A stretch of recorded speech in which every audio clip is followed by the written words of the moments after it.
কেউ যদি কোরআন না শিখে তার কোনো ইবাদত সহি হয় না, সঠিক হয় না। এটা কথা আপনারা মনোযোগ দিয়ে শুনেন। একটা কথা মুহতারাম হাজিরিন, আমাদের দৈনন্দিন জীবনের সবচেয়ে গুরুত্বপূর্ণ ইবাদতের নাম কি?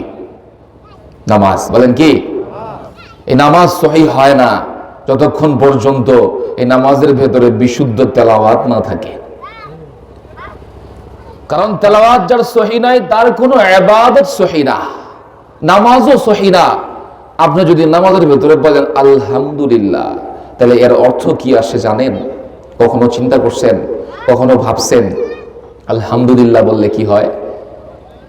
সমস্ত ছিঁড়া ময়লা ফাড়া তেনা আল্লাহর জন্য বলেন নাউজুবিল্লাহ। আর যদি পড়েন আলহামদুলিল্লাহ, সমস্ত প্রশংসা লিল্লাহ, আল্লাহর জন্য, রাব্বিল আলামিন, যিনি সমগ্র বিশ্ব জগতের মালিক। বলেন সুবহান। শব্দ চেঞ্জ, হার জায়গায় যখন হা হয়ে যায় তখন শব্দটা চেঞ্জ হয়ে যায়। শব্দ চেঞ্জ হলে অর্থ চেঞ্জ হয়ে যায়।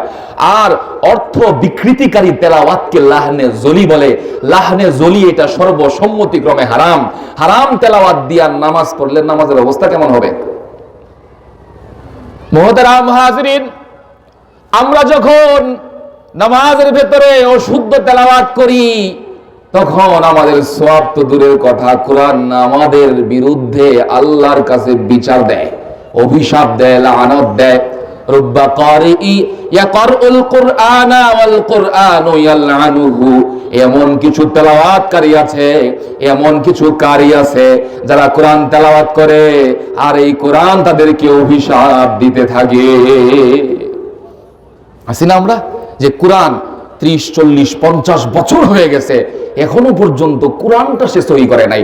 সারা দুনিয়ার সমস্ত কিছু সে জানে, কোথায় ইনভেস্ট করলে টাকা বেশি আসবে, কোন জায়গায় কিভাবে চাকরিতে গেলে কোন জায়গায় চাকরি করলে লাভবান হব, কোন খেতে কেমন ধান হবে, এগুলো খুব ভালো বুঝে সে।